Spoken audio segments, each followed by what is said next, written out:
भक्त्यादीपं प्रयच्छामि देवाय परमात्मने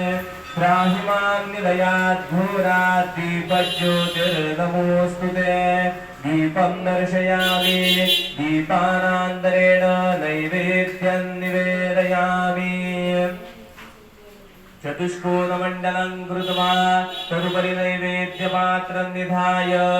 गायत्रीमन्त्रेण पात्रं प्रोक्षयेत् सत्यं त्वरतेन परिषिञ्चामि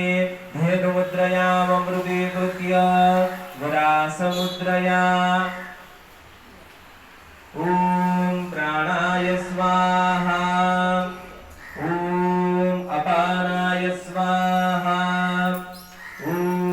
व्यानाय स्वाहा ॐ